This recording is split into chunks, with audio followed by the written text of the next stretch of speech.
Olá, meus amigos, sejam bem-vindos ao canal Livros Espíritas. Eu sou o Danilo e, dando continuidade ao nosso projeto de leitura de todos os livros do nosso amado Chico Xavier, hoje trazemos a leitura do livro Os Filhos do Grande Rei, que foi escrito pelo espírito de Veneranda. O último vídeo aqui do canal também foi um livro de Veneranda, bem bonito. Quem não ouviu, não leu, recomendo que vá lá verificar também. São obras infanto-juvenis, mas traz mensagens muito profundas e interessantes sobre o nosso amado Mestre Jesus. Então, com certeza, acredito que será uma leitura muito interessante. São livros curtinhos, então, é bem rápido e de grande aprendizado. Mas antes de mais nada, deixe seu like, se inscreva aqui no canal, deixe um comentário. Qualquer coisa que você comenta ajuda na divulgação do nosso canal. O YouTube, ele compreende que é um vídeo relevante e ele leva para mais pessoas. Você também pode ajudar se tornando um membro com apenas R$ 4,99 por mês e também pode auxiliar através do Pix que está aqui na descrição. Lembrando que todo e qualquer valor arrecadado aqui no canal serve para retorno aqui nas despesas e melhorias do próprio canal e em obras assistenciais no centro espírita onde eu trabalho. Então,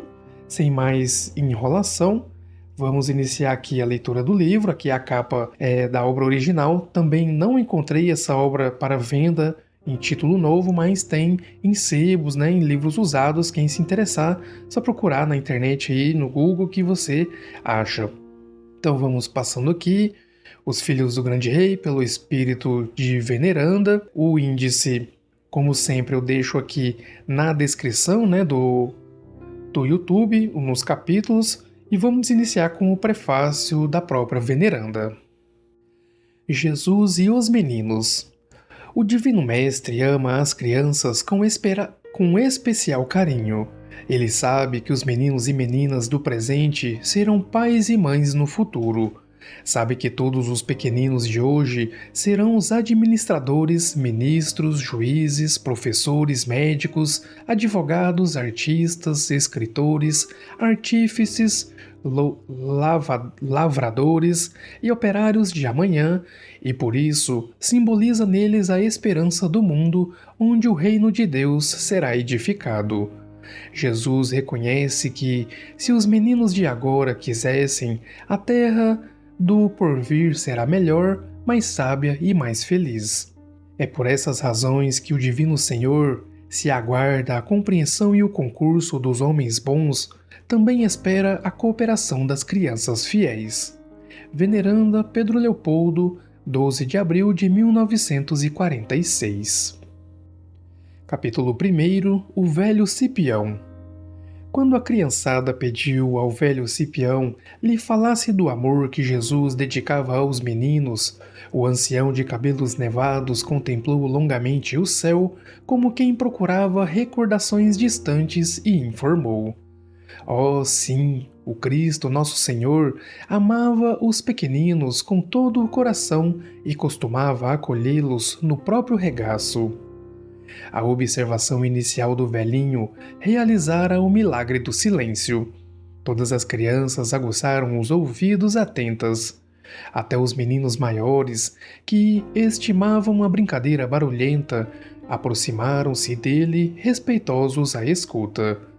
Satisfeito com a atenção geral, o narrador fez uma pausa comprida, sorriu e continuou. Os apóstolos, de quando em quando, repreendiam a petizada, mas o mestre chamava novamente os pequenos, acariciando-os, cheios de amor. Nesse ponto, Dolores, a menorzinha do grupo, interrompeu a narrativa perguntando: "Vovô Cipião, Jesus contava histórias aos meninos?" "Oh, como não?" exclamou o bondoso velho. "Contava muitas." "O senhor sabe alguma, vovô?" tornou a pequenina curiosa. Cipião, trêmulo, amparou-se num antigo cajado para melhor acomodar-se sob a copada árvore da Praça Grande, ergueu de novo os olhos embaciados para o céu muito azul da tarde brilhante e respondeu: "Sim, eu sei uma história que o mestre contou aos meninos galileus." "Conte, conte." Capítulo 2. O início da história. A solicitação vinha de todos os lados. Dolores achava-se tão ansiosa que se acercou ainda mais, debruçando-se nos joelhos do velho Cipião. O ancião, como todas as pessoas bem educadas, gostava das crianças de boas maneiras e, reconhecendo o respeitoso interesse de todas, começou sem embaraço ante a curiosidade geral. Prestem muita atenção. A pequenada fez absoluto silêncio e o velhinho prosseguiu. O rei de todos os reis, bom e altíssimo senhor, que possui vastos impérios resplandecentes e a cuja autoridade se submetem todos os seres e coisas da criação, reparou que alguns dos seus filhos, meninos e meninas, necessitavam de maior sabedoria a fim de entrarem na posse da herança constituída de infinitas riquezas que lhes reservava. Os jovens tinham a inteligência muito verde ainda e por isso eram ignorantes e indecisos. Fazia-se necessário, portanto, criar trabalho através do qual os herdeiros felizes pudessem adquirir não somente o amor para com os semelhantes, mas também a ciência do universo.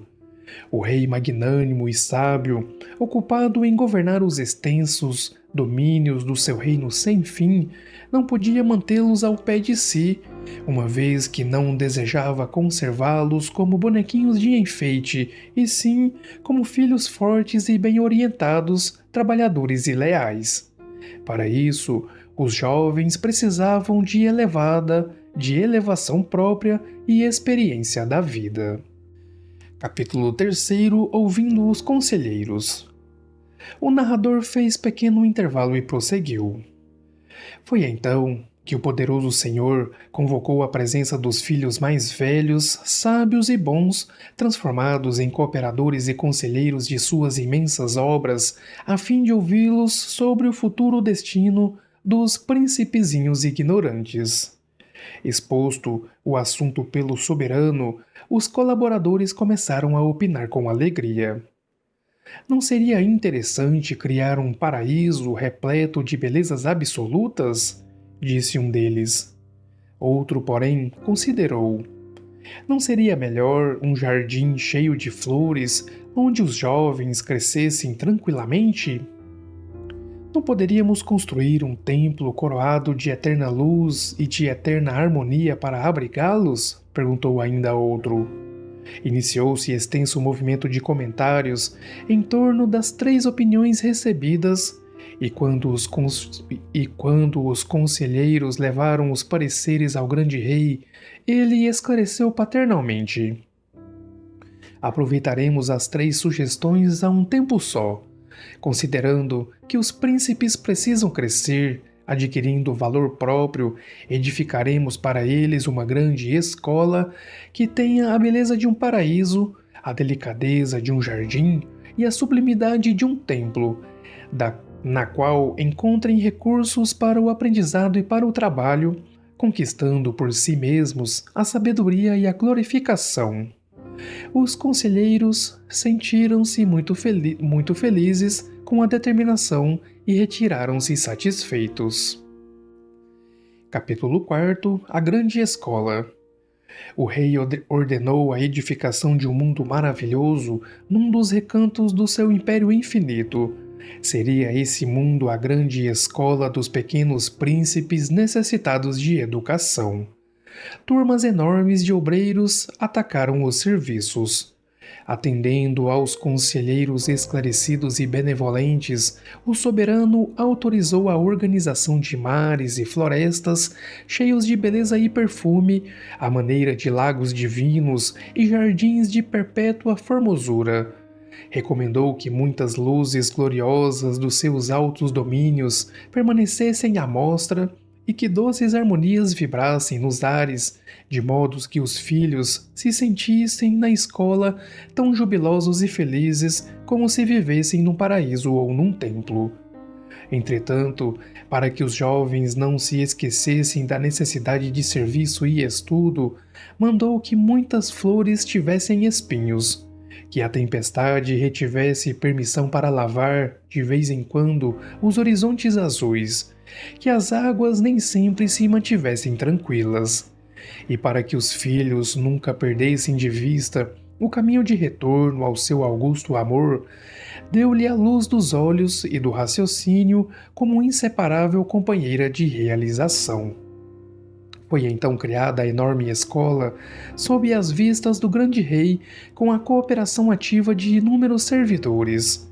Organizadas, porém, as bases da volumosa edificação, era necessário examinar os pormenores do trabalho de acordo com as necessidades do aprendizado. Capítulo 5. No intervalo. Nesse ponto da história, o narrador começou a tossir.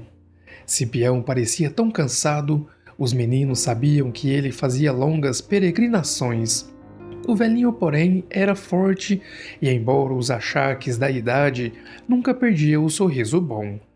Observando que a interrupção se tornava mais longa, Ninita, uma das meninas maiores do grupo, aproximou-se dele e perguntou carinhosa: "O senhor tem fome, vovô?" "Não, minha filha", disse o velho, confortado. "Tem sede?" "Também não." Os meninos, contudo, não mostravam maneiras tão distintas. Um deles ergueu a voz e indagou, menos respeitoso: "E essa escola existiu de fato?" "Como não?" volveu o narrador benevolente. "E ainda existe." Diante da afirmação do velhinho, o interlocutor interrogou deslumbrado: "Poderemos vê-la?" "Perfeitamente", respondeu Cipião, sem titubear. A criançada ia entrar em ruidosos comentários. Acendera-se forte curiosidade em todos os rostos. As perguntas choveram de todos os lados, mas Cipião, sorridente, observou: "Deixem-me continuar." Calaram-se as crianças de súbito e, de novo, reinou o silêncio. Capítulo 6. Providências do Rei. Então, o bondoso Cipião pigarreou mais uma vez e prosseguiu: "Depois de organizados os mares e florestas, o grande rei passou a tratar de vários departamentos da escola.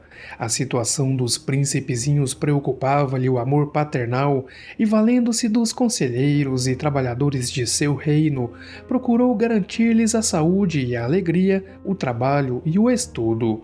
Construída a escola em pleno céu, mandou o soberano que, ao lado dos mares enormes e das matas imensas, fossem colocadas montanhas e vales, longas planícies e picos prodigiosos, repletos de riqueza e verdura. Para que não faltasse claridade viva ao educandário, ordenou o rei que toda a construção se efetuasse sob vigoroso foco de luz criadora, cujos raios fizessem o dia, proporcionando vida e calor em abundância. E para que a noite não escurecesse a escola totalmente, recomendou a instalação de lâmpada suave e enorme, reconfortando a região com o abençoado luar. O soberano, cheio de sabedoria e carinho, em todas as providências, sempre revelou a maior atenção relativamente ao problema da luz, para que os seus filhos, ainda jovens, nunca se mergulhassem nas trevas do entendimento. Capítulo 7. Auxiliares.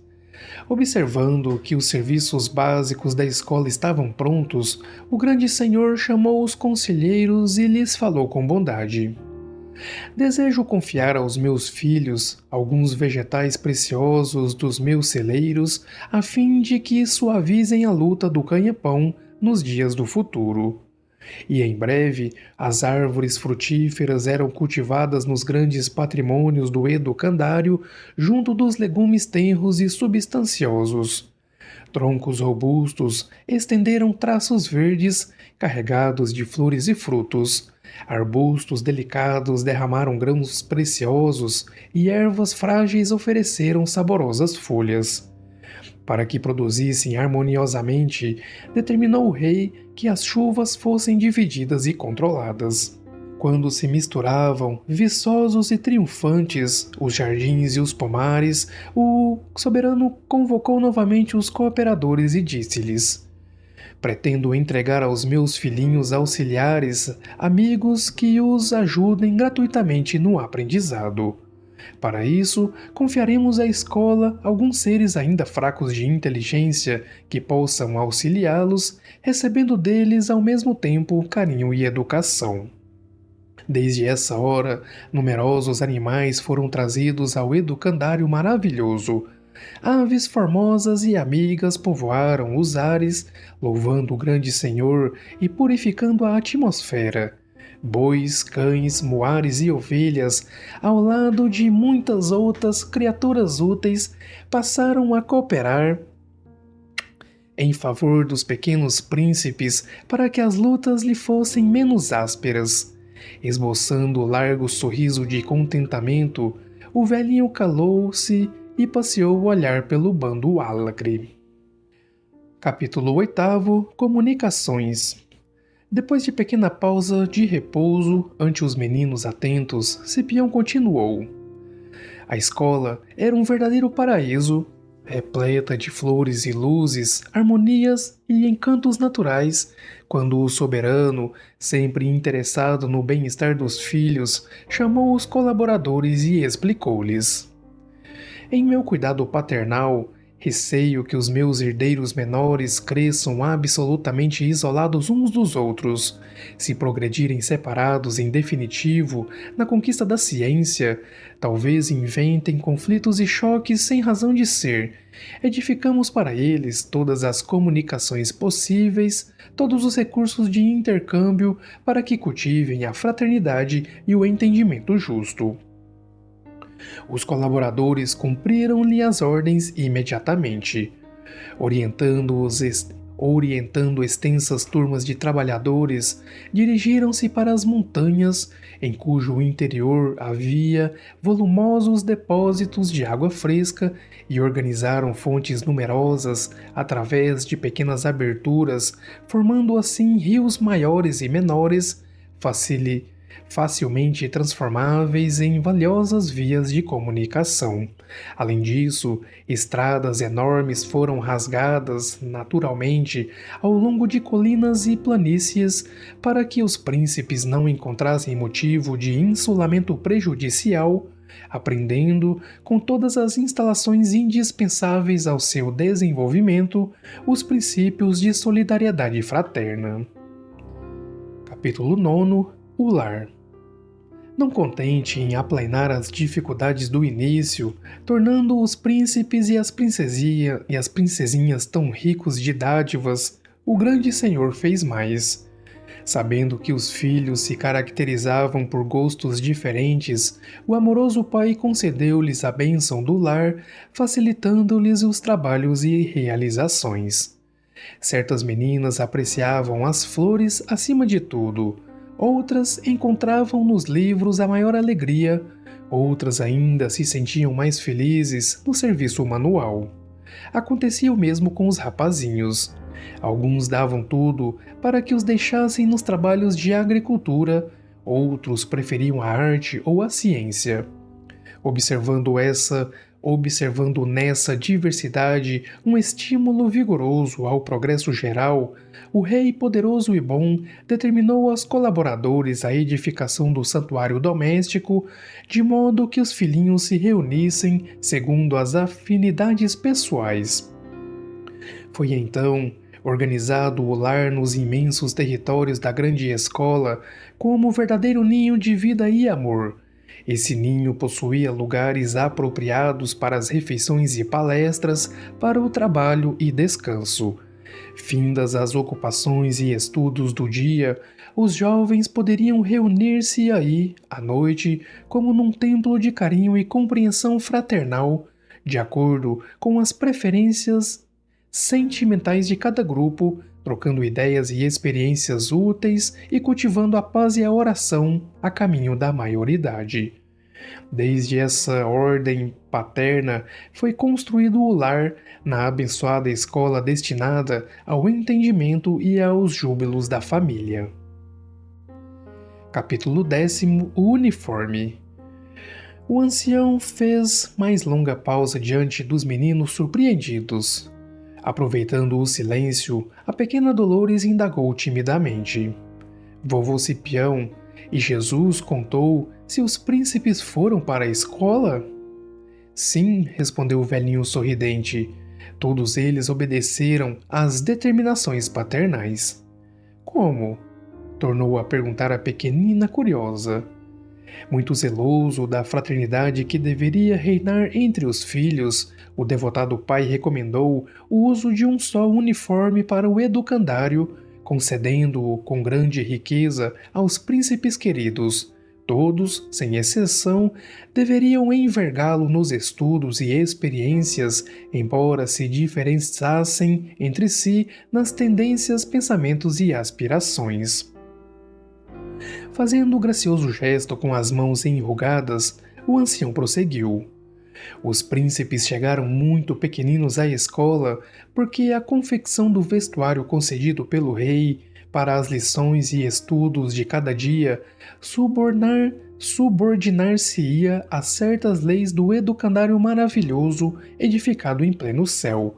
Meninos e meninas chegaram em bando, através dos vales e dos montes, para o curso de crescimento e perfeição, todos vestindo o mesmo uniforme, igual na formação e nos característicos, apenas variando quanto à cor, pois os uniformes eram brancos, avermelhados, bronzeados, amarelos, pardos e negros.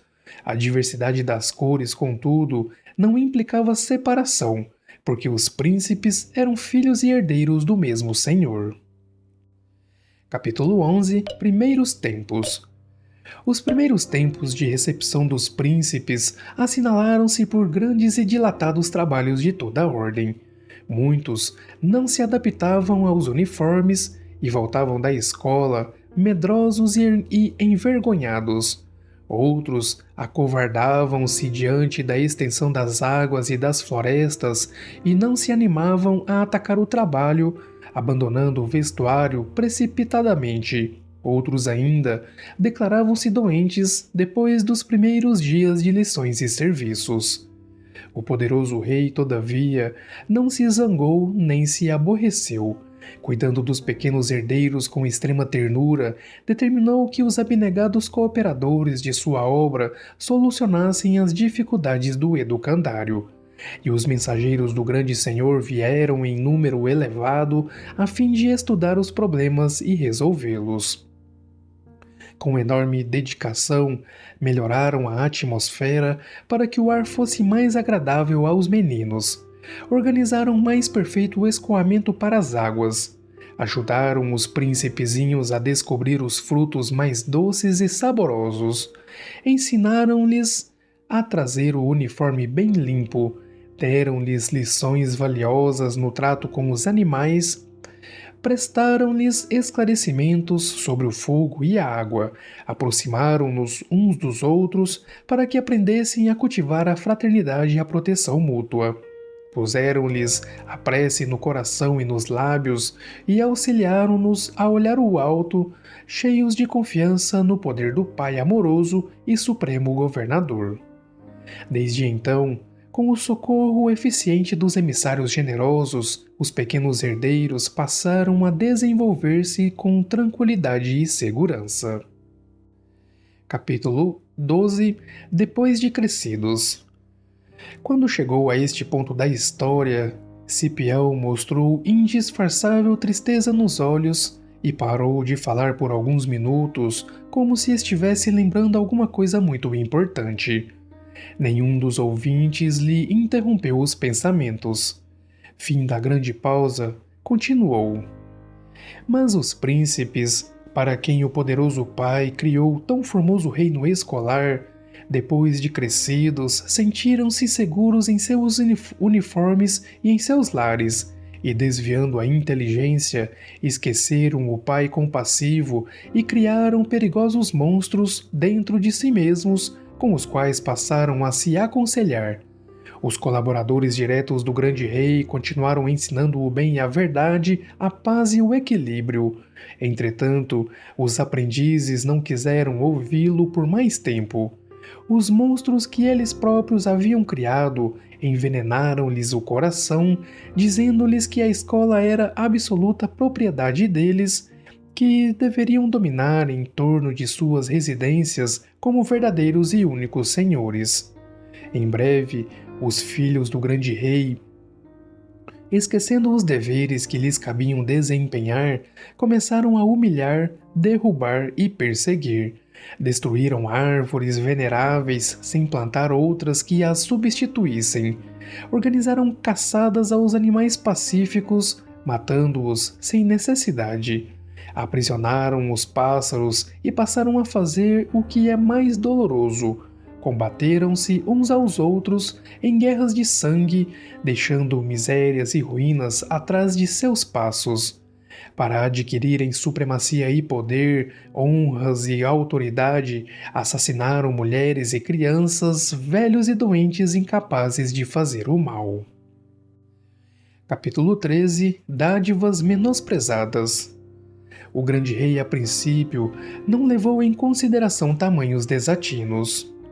Os filhos eram ainda muito jovens, afirmava ele aos cooperadores fiéis.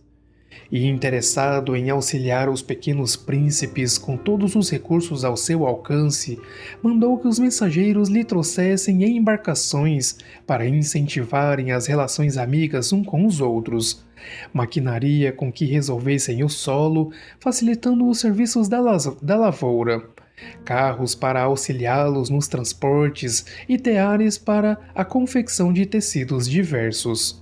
Preocupado ainda em tornar a vida mais agradável na grande escola, o pai amoroso determinou aos colaboradores que ensinassem aos príncipes o alfabeto com que pudessem fixar os pensamentos, a arte para embelezarem o santuário doméstico e a indústria e o comércio a fim de desenvolverem a fraternidade e o espírito de serviço. Os filhos do grande rei, todavia, longe de se aproveitarem de tantos bens para serem mais sábios e compassivos, utilizaram os recursos divinos para fomentar a discórdia e a destruição, chegando alguns deles a sustentar o secreto desejo de serem mais poderosos que o próprio pai, aniquilando-o talvez. Capítulo 14. Preocupações do pai. O soberano, embora fosse tão ofendido, não se revoltou nem se magoou, porque todo pai tem reservas infinitas de amor. Observando, porém, que os filhos lhe desobedeciam às ordens, perturbando a harmonia da escola e destruindo os próprios bens, convocou nova reunião dos colaboradores, de modo a ouvi-los sobre as providências que lhe competia tomar. Reconhecendo as justas preocupações do rei, os conselheiros passaram ao movimento de opinião. Um deles considerou que seria melhor destruir o educandário e começar outra experiência educativa. Outro consultou o soberano quanto à possibilidade da aplicação de pesados castigos aos príncipes rebeldes e ingratos.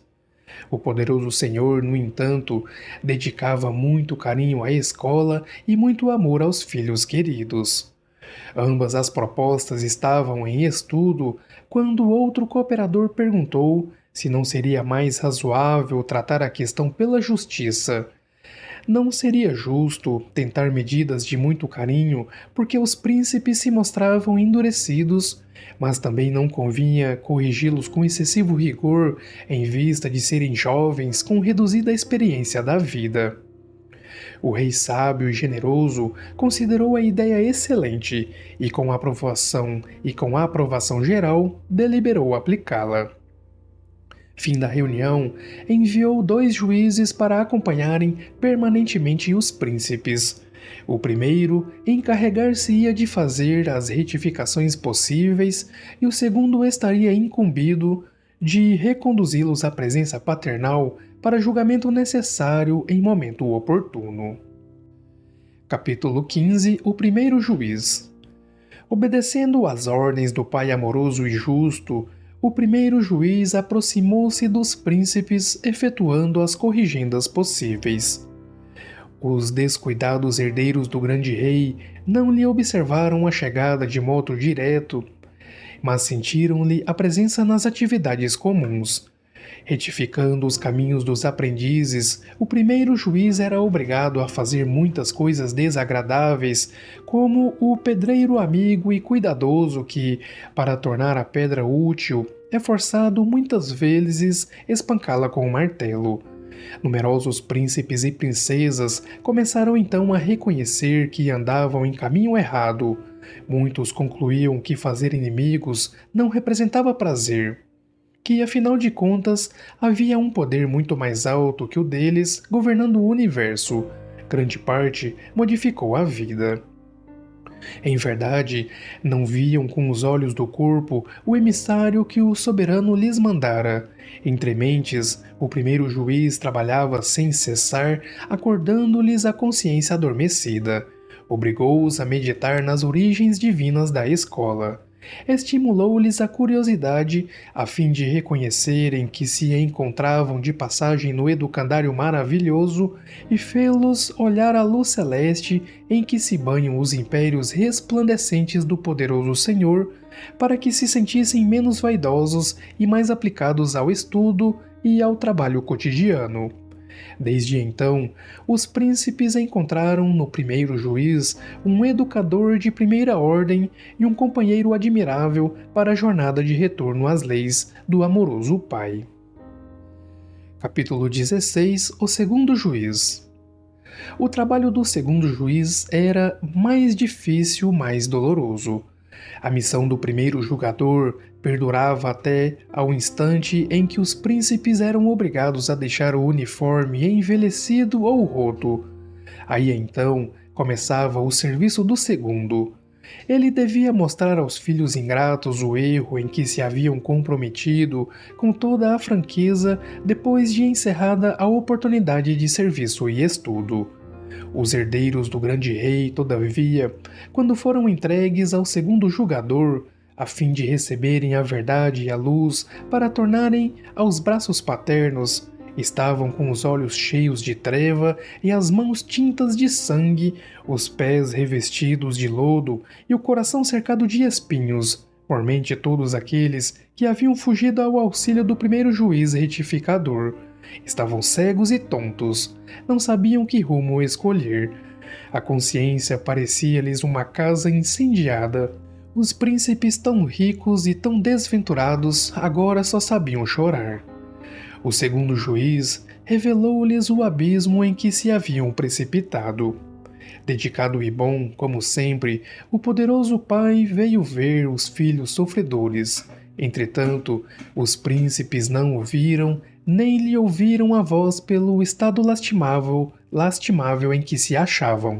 Compadecendo-se dos jovens, o rei sábio e bondoso desculpou-os e, chamando os conselheiros, determinou que os filhos amados voltassem à grande escola, guardados de perto pelos dois juízes, recomeçando o aprendizado da sabedoria e do amor para a redenção. De novo, o velho narrador fez longa pausa para concluir. Desde então, os aprendizes regressam ao educandário, utilizando os mesmos uniformes para adquirirem a virtude e a elevação. Capítulo 17 A Escola Sublime. Cipião interrompeu-se como se houvesse terminado a narrativa. Contemplou o céu azul onde vagueavam avermelhadas nuvens do crepúsculo. O vento leve da tarde acariciava-lhe os cabelos brancos. As crianças conservaram-se em profundo silêncio, aguardando-lhe os comentários. Decorridos alguns instantes, o velhinho amparou-se no cajado, buscando talvez energias novas, e informou em tom diferente. Esta, meus bons amiguinhos, é a história que eu soube haver Jesus contado um dia aos pequenos de Cafarnaum. Em torno dele, acotovelavam-se filhos dos mais diversos lares. Eram as crianças descendentes de judeus e romanos, gregos e etíopes que o escutavam, meninos que vinham de todos os credos e de todas as casas, sequiosos de seu carinho e ensinamento. E após nova pausa, fixou nos ouvintes o olhar doce e calmo, prosseguindo.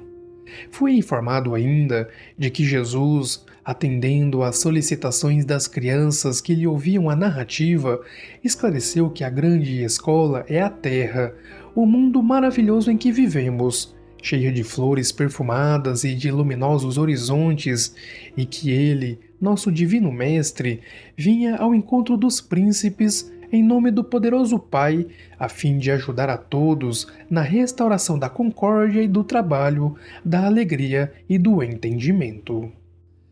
Capítulo 18 – Os Príncipes. O ancião ia continuar quando o pequeno João Veloso, que seguira toda a história atentamente, ansioso por explicações, interrogou com intensa curiosidade: Vovô, quem são os príncipes, filhos do grande rei?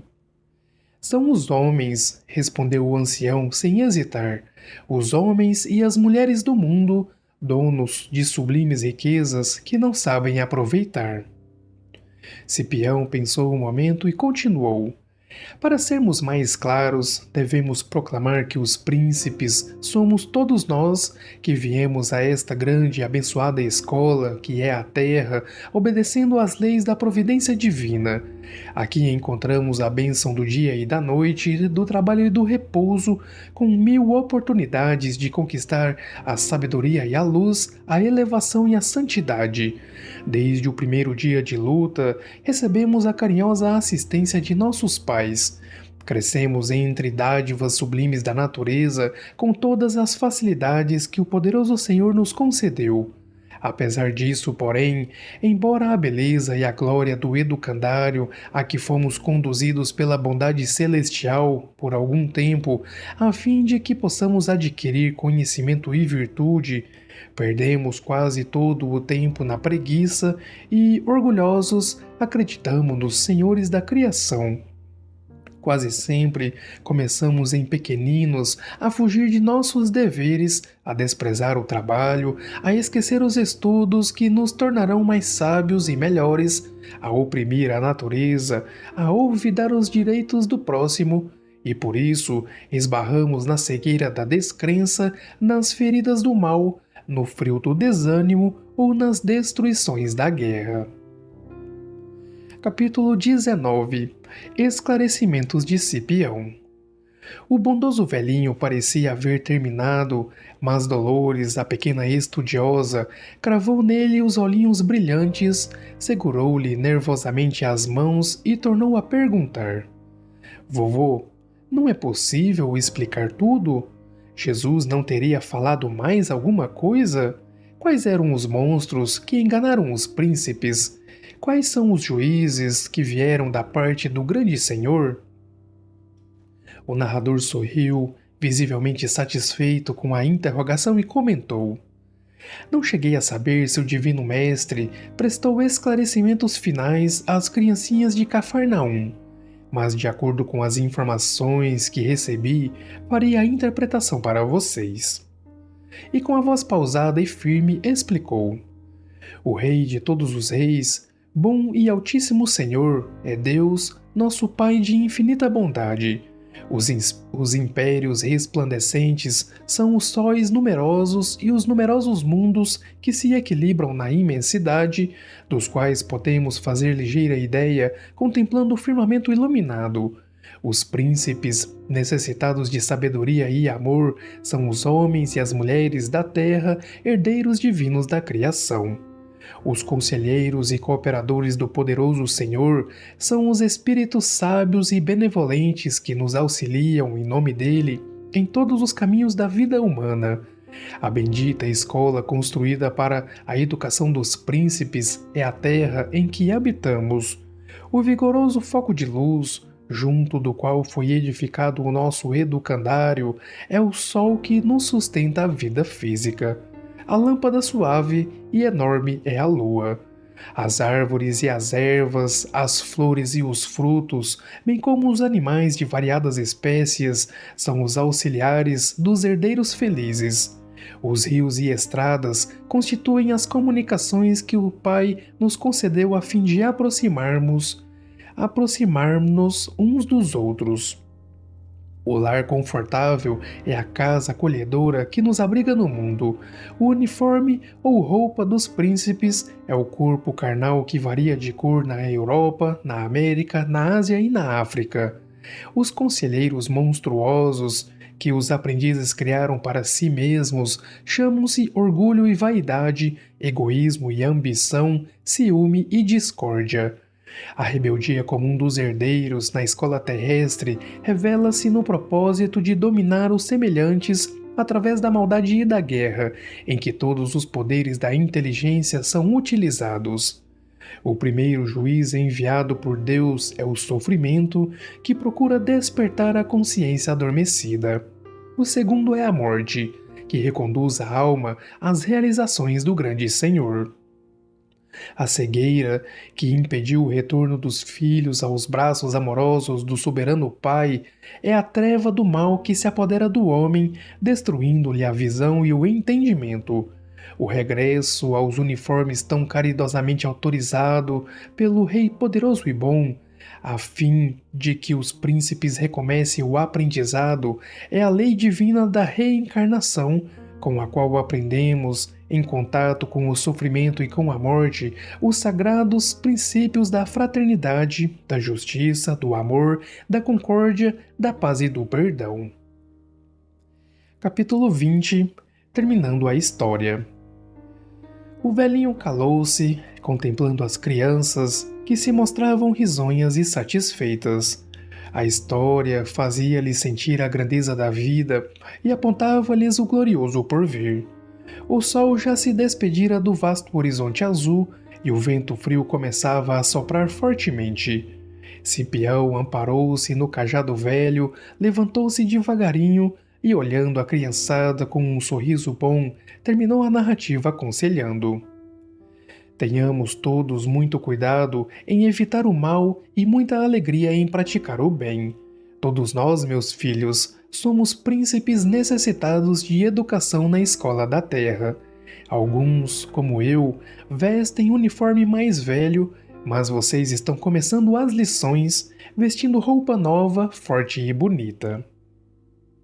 Todos os meninos sorriram contentes e o ancião concluiu: espero que todos vocês, de hoje em diante, saibam viver neste mundo como verdadeiros filhinhos de Deus. Fim. Bonitinho, né? Uma obra juvenil, uma história bem bonitinha, pra gente, nós mesmos, né? Para nós mesmos refletirmos, né? Aqui mais algumas sugestões de obras infanto-juvenis, algumas já tem até aqui no canal. Nós vamos ler todas essas aqui, ó, na Cartilha da Natureza, Cartilha do Bem já tem aqui, O Caminho Oculto já tem aqui, e muito em breve teremos todas essas outras também. Então, é isso.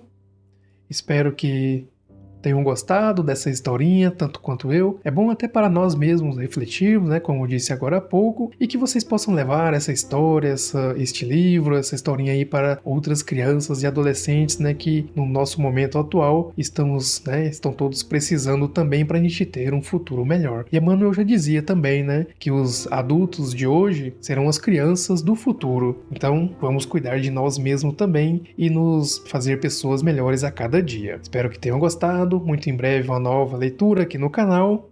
Um abraço e que Deus nos abençoe.